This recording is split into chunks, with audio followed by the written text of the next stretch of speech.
Good afternoon, friends. As you all know, that in the last topic we have completed Unit 3. Now we are going to start the Unit 4, that is 4.1, Under the Greenwood Tree. So, as you all know, what is a tree, right? So, under the greenwood tree, I will read the poem. Please repeat after me. Under the greenwood tree, who loves to lie with me and turn his merry note unto the sweet bird throat. Come hither, come hither, come hither. Here shall we see no enemy, but winter and rough weather.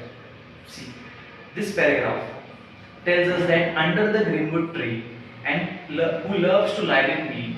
So now the tree said, who loves to lie with me is what? To share his company. He wants to share his company with the tree. He loves his company and turn his merry note unto the sweet bird's throat. So when he lies under the tree, what he hears? The birds chirping, the bird's musical note, sweet bird's throat. That is his notes. The birds chirp there, they sing, and he likes to lie down under the tree and hear the music of the birds. Come hither, come hither, come hither means come here. He tells us, come here. He tells the tree. The tree tells everyone that come here. Do not go anywhere. Come here to me. Here shall we see no enemy. You will see no enemy will here. You will not see another person, another animals. You won't see anyone who will hurt you. Only the tree which will give you food, which will give you singing of the songs, which will give you shade, which will give you oxygen, everything. So he says, come to me, here you shall see no enemy. You won't see any enemy here, right? But winter and rough weather. So what you will see here, you shall see no enemy here, but winter and rough weather. So next paragraph we will see, who doth ambition shun and loves to life eye the sun, seeking the food he eats and pleased with what he gets. Come hither, come hither, come hither. Now the tree said, I like the ambition sun. Means because you know that trees need the sunlight to prepare his food, to prepare its foods. The process is called photosynthesis. And for preparing the food of the tree, it needs sunlight. Because of absence of sunlight, it cannot create his food. So it loves sun. That is his food. And loves to live, that is the sun. Means he live under the sun. He loves to live under the sun. Seeking the food he eats and pleads with what he gets. So seeking the food he eats. So he is under the tree. The tree is under the sun because of the food. Because he wants the sunlight, so he can make his food. And pleased with what he gets. So whatever he gets, I mean the light, the sun rays, water, fertilizers, whatever he gets, he is pleased with anyone. He is not angry with, if he is not angry with anyone, that anyone would not give him anything. He is very pleased whatever he gets. If another people brings water to him, if people pours water to him, he is very happy. Come hither, come hither, come hither. See, and one more time we'll read this paragraph, right? Who don't ambition shun and loves to live, that is the sun. Seeking the food he eats and pleased with what he gets. Come hither, come hither, come hither. Here shall he see no enemy, but winter and rough weather. Now again he say that come to me. The tree say to the people that come to me. Here you shall see no enemy, but only winter and rough weather. So this is the poem written by William Shakespeare. William Shakespeare. You know who is William Shakespeare?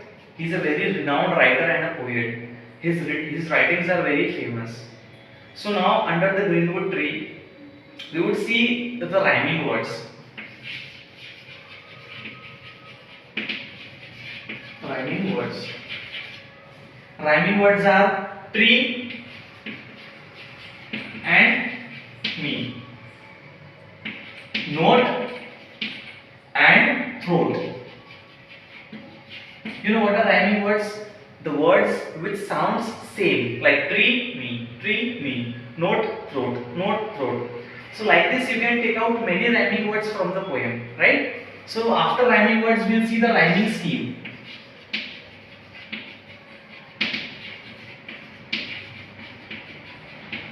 So rhyming scheme depends upon the last word of the line, like tree and me.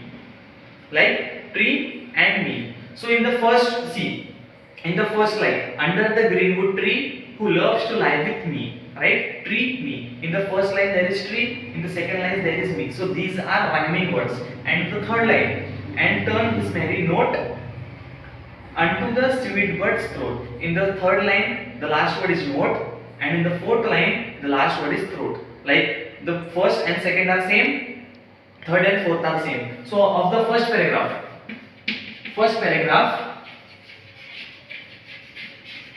the rhyming scheme is what? A B B. A B B. Right? A B B. Because the first two lines contains same rhyming word A, and the third and fourth lines contain same rhyming word B B. That is tree, me, note, throat. So do you understand the rhyming words? Yes? We learn next.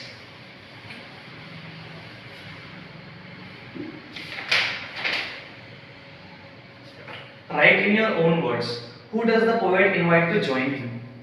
Who does the poet invite to join him? As we have learned already the poet means the tree. That is William Shakespeare. He is pretending like he is a tree, and he is inviting people. He is inviting people to come to him and lie under the greenwood tree, so that they can be safe and enjoy their life. Right? Next, who should that person sing? Who should that person sing? Means who should that sing? The birds will sing to the person who will come down and lie under the greenwood tree. Because if no one is there under the greenwood tree, there is no one to listen to the birds' music, right?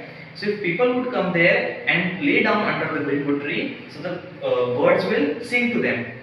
What message does the poem convey? See, the poem conveys the message that be honest, be kind to others, and don't expect anything. The tree do not accept anything. It is very pleasant. It gives us food. It gives us wood. It gives us shade. And what does it demand? Nothing. Does the tree tell you to give me this, to give me that, to give me water, to give me food, to give me this? No. The tree never complains. The tree never argues with you. So this tells us to be very frank, to be very good to others, to nice to others, and don't accept anything. Right? So in the next chapter we will learn lesson 4.2, that is Unke Munke Timponti. Right? So your homework is to learn the poem and write the rhyming words